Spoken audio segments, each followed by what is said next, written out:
o doutor Marcos Gadotti Júnior, que é cirurgião bucomaxilofacial. Tudo bem, doutor? Boa tarde. Tudo bem, Jaque? Boa tarde. O prazer estar aqui com você. O prazer é nosso em te receber aqui, doutor. E vamos começar do começo, explicando para quem está em casa o que faz um bucomaxilofacial, um cirurgião bucomaxilofacial. Vamos explicar essa especialidade que eu acho que ainda causa bastante dúvida, né? Claro, essa é uma pergunta muito boa, porque essa especialidade ainda é pouco conhecida por muitas pessoas, né? As pessoas acabam conhecendo um cirurgião bucomaxilo só quando vão precisar mesmo, só quando acontece algo ruim com elas, que elas vão procurar e elas conhecem a especialidade. Mas, vamos lá. Como o próprio nome diz, cirurgia bucomaxilofacial, a gente atua na parte buco, que é boca, né, a cavidade oral. Maxilo, que são os ossos maxilares, maxila e mandíbula. E facial, que é todo o complexo facial, né? A área de atuação do cirurgião bucomaxilo vai desde o osso frontal, aqui na região da testa, até a região mais basal da mandíbula, né, a parte mais inferior da mandíbula. Então, toda essa região da face é a área de atuação do cirurgião bucomaxilo.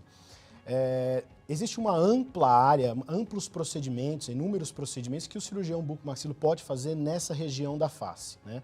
Uma das áreas primordiais e a essência da bucomaxilo é a área de trauma, né? As fraturas dos ossos da face, quando o paciente se acidenta, quando sofre um acidente de carro, um acidente de moto, acidente de caminhão, ou atropelamento, né, ou queda por própria altura, ou queda de algum lugar alto, ou agressão física, e acaba tendo alguma fratura em algum osso da face, nariz, zigomático, maxila ou mandíbula, quando o paciente chega no pronto-socorro, quem que ele encontra? O cirurgião bucomaxilo para atendê-lo, e é esse profissional que vai corrigir essas fraturas da face. E por isso, muitas vezes, surge a dúvida, é uma especialidade odontológica ou médica? Porque ele está lá no hospital para atender. Explica também isso pra gente, doutor. A cirurgia bucomaxilar é uma especialidade odontológica, tá? Então, você se forma na faculdade de odontologia e aí depois você faz a especialização em cirurgia bucomaxilo ou a residência hospitalar, que é uma formação muito mais completa, né? Você passa 3 anos no hospital, aprendendo e ganhando conhecimento para você poder atuar na área. Então, a área de trauma é uma área muito grande da bucomaxilo. Outras áreas, né? Uma das áreas importantes também é a área de patologia que o bucomaxilo atua, que é para quando tem tumores ou cistos nas regiões dos ossos maxilares, né? Então, o bucomaxilo ele faz biópsias ou faz a remoção total da lesão, de um cisto ou de um tumor benigno, né? Tem as áreas de dor facial, né? E de problemas articulares, que também é competência do cirurgião bucomaxilo, e todos os procedimentos de cavidade oral, cirurgias de freio, né, correção do freio labial ou freio lingual, enxertos ósseos, implantes dentários, e as cirurgias dos dentes inclusos, né, que é o famoso dente do siso aí, também é de competência do cirurgião bucomaxilo. E uma das áreas que tem sido amplamente conhecida, que é o que a gente vai falar um pouco hoje, que é a cirurgia ortognática. Doutor, antes de eu entrar propriamente na área, eu acho que, aproveitando tudo que você falou para nós, ficam já aqui algumas dúvidas. Eu já vi casos de muitas pessoas que estavam em atendimento odontológico e que parece que trava, não consegue depois fechar a boca, um problema na mandíbula. E às vezes o próprio dentista fala, preciso de um buco, porque essa não é a minha especialidade. E já ouvi falar de várias situações diferentes que aconteceram. Então, de fato, não é porque é um dentista que vai saber atuar nessa área. É importante a gente enfatizar isso, então, né, doutor? Existe uma especialidade na odontologia que é a disfunção em ATM, né? Existem pessoas que estão especializadas, mas o bucomaxilo tem amplo conhecimento nessa área. Então, a gente faz tanto o tratamento clínico para esses problemas articulares. Quando a pessoa tem esse problema, ele acontece mais de uma vez, geralmente, né? Sim, acontece mais de uma vez. E aí você pode corrigir isso com fisioterapia, fazendo o paciente fazer alguns exercícios para limitar o movimento, porque isso é uma amplitude de movimento. Então você tem um estiramento do ligamento e se não corrigir só com a fisioterapia, com a parte clínica, aí tem que partir para a cirurgia. Perfeito. Tá. E vamos entender, então, antes da gente ver algumas fotos que vão ilustrar melhor ainda, inclusive eu já tenho pergunta que chegou pra gente sobre esse tema, quando eu falei que ia repercutir esse tema, já começou a chegar pergunta, mas antes eu queria entender o que é esse tipo de cirurgia, a cirurgia ortognática, se ela é uma cirurgia estética ou se ela é funcional e tem um ganho estético. Explica pra nós, por favor. A cirurgia ortognática, ela trata das anomalias dentofaciais, né? O que seria isso? são os maus posicionamentos ósseos do osso maxilar, da maxila e da mandíbula. Quando esses ossos não estão numa posição adequada, eles estão numa posição desfavorável, que aí é que o paciente tem um rosto mais comprido ou um rosto muito curto, ou no sentido lateral, o paciente tem um queixo muito comprido ou um queixo muito curto, ou ele tem excesso de gengiva, mostra muita gengiva, ou tem um desvio mandibular, né, uma assimetria, que acaba ficando com o rosto um pouco mais tortinho. Todas essas anomalias, que é o que a gente chama, a cirurgia ortognática corrige. Então, a cirurgia ela visa reposicionar esses ossos, né? Então a gente solta o osso da maxila e da mandíbula e reposiciona numa posição correta, numa posição mais favorável, numa posição mais funcional e para ganhar um padrão estético mais harmonioso, né? Mas a cirurgia ortognática ela é primordialmente funcional, mas tem um ganho estético. Doutor, para quem está nos acompanhando, é lógico que a gente não vai fazer diagnóstico aqui, mas para ajudar quem está em casa, quais são os sintomas, o que sente uma pessoa que pode estar precisando dessa cirurgia? Então, daqui a pouco a gente vai ver algumas fotos, de repente já vai ter uma retração no queixo, já vai ter um padrão mesmo diferente nesse rosto, mas a dificuldade principal, quando a gente fala dessa correção funcional, ela é para mastigar, ela é no dia a dia, ela é para dormir? Explica um pouco para nós. Da parte funcional, o paciente ele vem procurando a gente pelos seguintes sinais.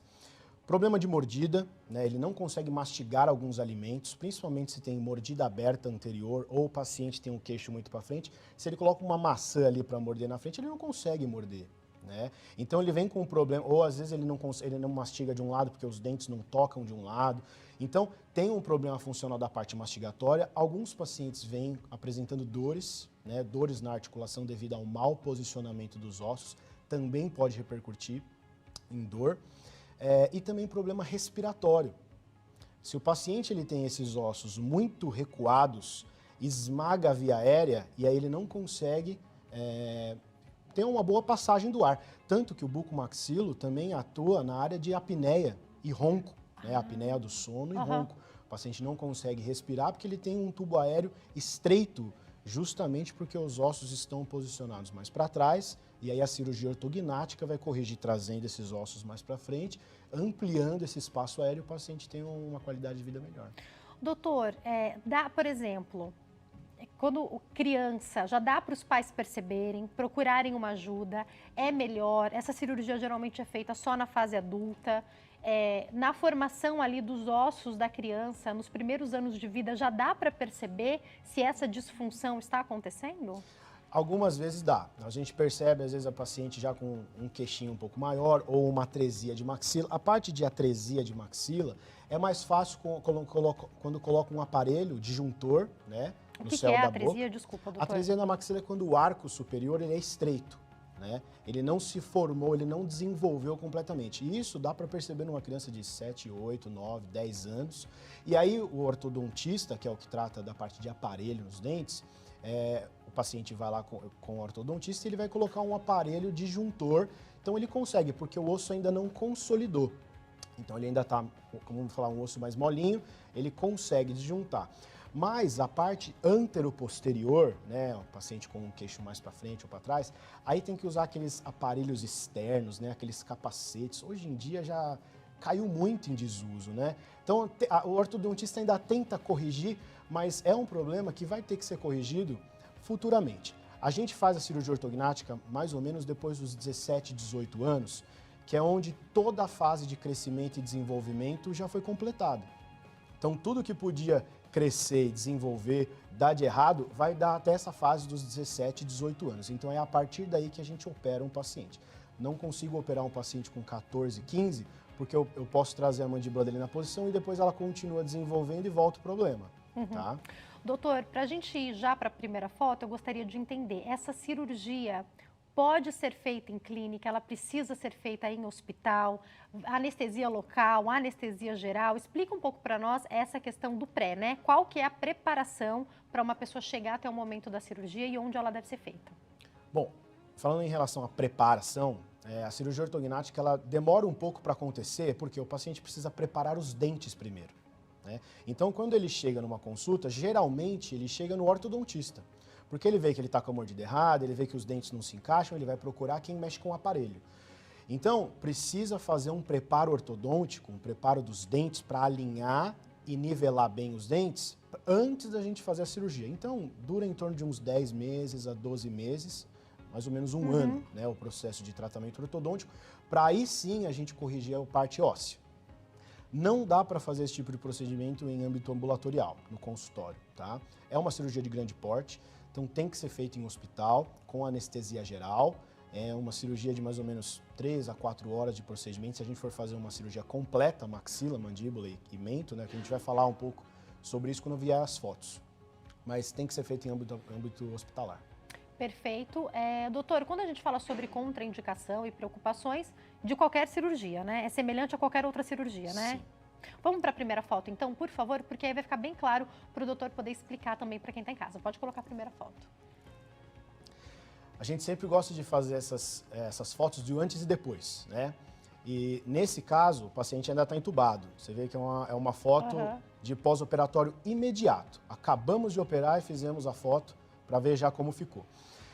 O padrão normal, o esqueleto normal... Doutor, eu sei que o senhor vai falar de toda a função, mas o ganho estético eu já estou vendo aqui. Ficou é bom, muito né? claro, né? Eu sei que com certeza a preocupação principal do cirurgião vai ser a funcional, que o senhor vai explicar já já. Mas assim, para a vida dessa pessoa, me parece ser uma jovem, vai mudar a vida dessa pessoa também, A cirurgia ortognática transforma vidas. Eu imagino. Muitos pacientes, eles vêm falando que eles sofreram bullying ao longo da vida, são zombados muitas vezes, e eles vêm, e isso diminui a autoestima deles. Quando eles fazem a cirurgia, eles são transformados. Eles falam, nossa, agora sim eu estou realizando. Às vezes é um sonho que a pessoa tem ao longo de muitos anos. Né? Então, tudo bem, se a pessoa procurar por conta da questão estética, ela vai ter um grande ganho funcional. Não tem problema se ela procurar por isso, né, doutor? Não tem problema. A cirurgia ortognática também é feita, às vezes, por estética, mas é primordialmente pela função. O ganho estético seria secundário, como a gente fala, né? É um brinde que o paciente ganha aí. Um belo brinde, né? Eu te cortei, doutor, pode continuar. O senhor estava explicando o esqueleto pra gente a partir daquela foto. Isso. Se você ver, a foto está uma visão lateral, né? Pode colocar a foto de novo, uma foto de perfil. Isso, apareceu. Então, é uma visão lateral. Existem 3 padrões, né, esqueletais que o ser humano pode ter. O padrão, o primeiro é o classe 1, que é o padrão normal, onde os dentes se encaixam harmoniosamente, os ossos estão numa posição adequada. Esse é o padrão classe 1. Esse padrão que nós estamos vendo na foto é o padrão classe 2 esquelético. Então, o osso da mandíbula está recuado, você vê que o paciente tem um queixo pequeno, né? Então, esse é o padrão classe 2, onde a gente tem que avançar essa mandíbula e até, às vezes, fazer o avanço da maxila e da mandíbula junto. E aí o paciente tem esse ganho estético, tem um padrão estético harmonioso, né, lateral. Doutor, é necessário reposicionar o osso? Tem enxerto aí? Como que é feito para chegar nesse resultado? Não, poucas vezes são necessários enxertos, porque não é um corte que é feito e fica um espaço. A gente faz um corte que faz um movimento de deslizamento. Então, tem osso tocando dos dois lados, então nem sempre tem necessidade de enxerto. É mais a parte de cima, quando a gente desce a maxila, que fica aí um espaço, e às vezes a gente faz um enxerto. Doutor, cicatriz fica onde? Boa pergunta essa. Essa cirurgia não tem corte externo. A gente não faz nenhum corte na pele, nenhum corte na parte externa. Ela é toda feita por dentro da boca, né? Então, a gente faz um afastamento dos lábios e faz os cortes na gengiva, né, na mucosa, tanto em cima quanto embaixo, e acessa o osso, tudo de maneira intraoral. Perfeito. Próxima foto, por favor. Uau, conta aí, doutor, por favor. O que a gente está vendo? Esse já é um paciente ao contrário. Aquele paciente que a gente vê é o classe 2, com o queixo para dentro, esse é um paciente classe 3, tá? Então tem o padrão classe 1, classe 2 e esse é o classe 3, que é o padrão que o paciente tem o queixo mais para frente, que é o mais proeminente, né? O padrão classe 2 tem a maioria das pessoas são classe 2 e elas às vezes não percebem, porque é sutil muitas vezes. Tem um queixinho pequeno, mas ela não se incomoda. O padrão classe 3 ele já é mais visível, né? A pessoa já se incomoda mais, as pessoas ao redor já reconhecem, já identificam, né, mais doutor, facilmente. Doutor, aí não teve cirurgia no nariz da pessoa? Não teve. E também não foi... essa foto é uma foto que eu coloquei muito interessante, porque o problema parece que está no queixo, parece que a mandíbula está para frente. Isso. Mas a gente não operou a mandíbula. Não?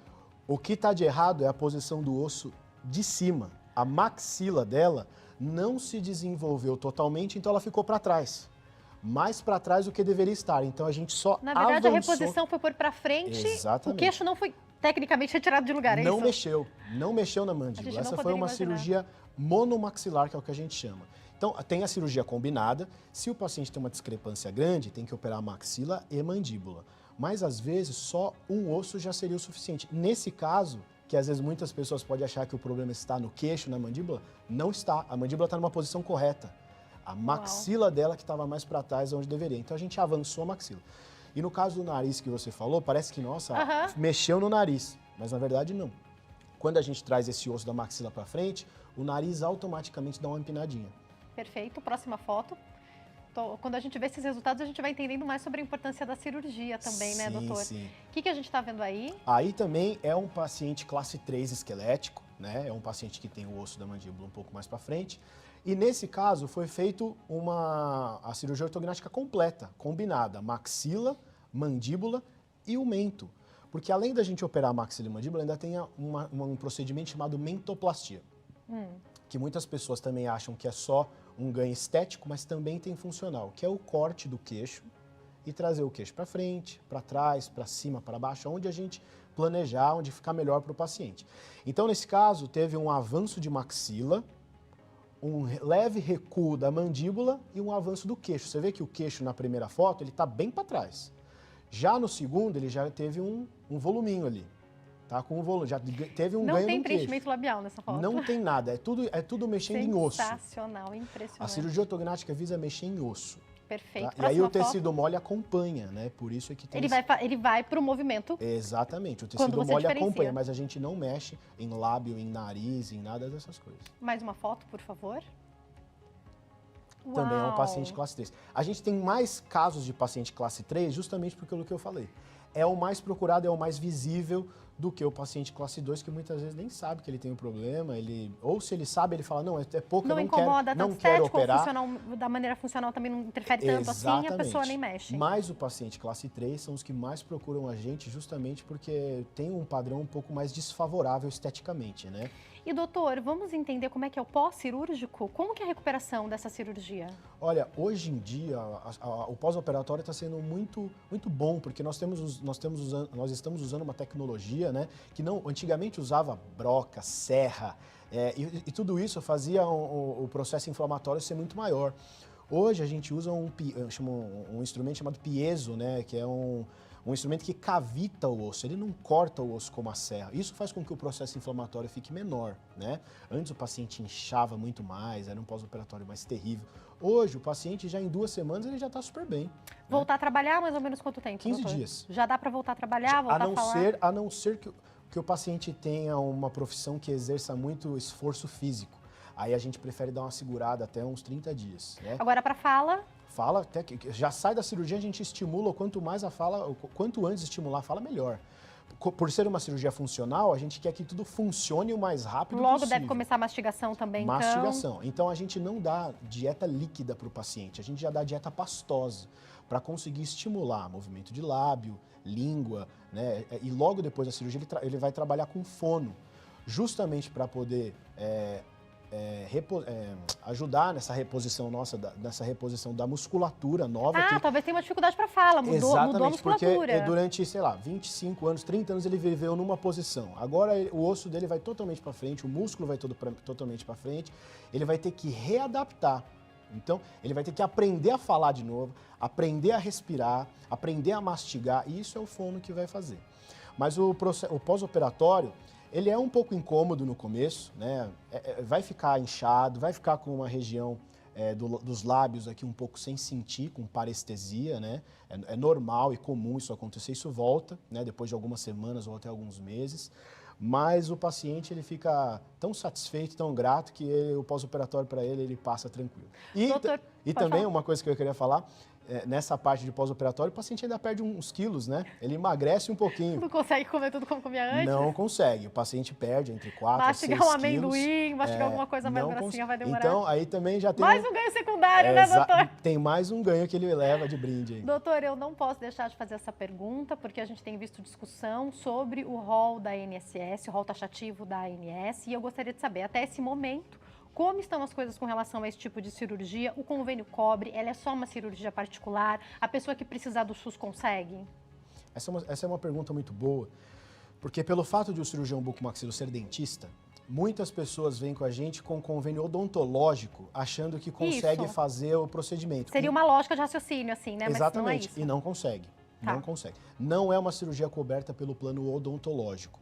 Ela é uma cirurgia coberta pelo plano médico. E todos os convênios devem cobrir essa cirurgia. Pelo fato dela ser uma cirurgia funcional, né, é obrigação de todo convênio cobrir todo esse procedimento. Apesar da fila que possa haver em cada estado, o SUS também tem que cobrir, portanto, O SUS né? também cobre. Porque essa é uma cirurgia que, se o paciente não tiver o convênio, ela é uma cirurgia cara. Ela é uma cirurgia que tem um preço mais elevado. Então, o paciente tem a opção de fazer no SUS. Mas é aquele negócio, né? Vai demorar bastante para o paciente conseguir operar, porque a fila do SUS está grande para fazer essa cirurgia. Doutor, foi um prazer te receber aqui. Muito obrigada pelos esclarecimentos. Eu só quero finalizar com uma pergunta que foi feita. Uma paciente me disse que depois de fazer a cirurgia, apareceram calos nos ossos dela. Isso pode acontecer? Foi um caso específico? É importante ela voltar no buco dela? É muito difícil disso acontecer, né? Precisa entender o que exatamente foi feito nessa cirurgia, porque é difícil a gente falar, mas isso geralmente não acontece. O que acontece é, no avanço, às vezes, do queixo, no avanço ou no recuo, fica um degrau aqui. Então, se o paciente passa, ele sente, nossa, tá meio esquisito aqui, ele sente um degrau. Isso pode acontecer, mas isso, conforme vai passando o tempo, esse degrau vai sumindo. Se o paciente se incomodar muito, a gente pode fazer um desgaste ósseo para diminuir isso. A gente já faz isso na cirurgia, mas se caso ainda o paciente quiser, dá para refazer. Agora precisa avaliar o caso dessa paciente, o tamanho do calo, aonde que dá para fazer, mas aonde que ficou esse calo, mas que dá para corrigir, dá. É só reabrir, acessar o osso novamente e fazer um desgaste no osso. Uma outra cirurgia, doutor? Uma outra. Doutor, foi um prazer te receber aqui. Acho que esse tema ainda renderia aí muitas perguntas. Te convido a voltar mais vezes. Para quem quiser entrar em contato com o doutor, o telefone é o 0 operadora 11 9 6392 3155, passando aí para vocês. Obrigada, doutor, e uma ótima tarde. Obrigado, eu que agradeço. O prazer foi todo meu de estar aqui.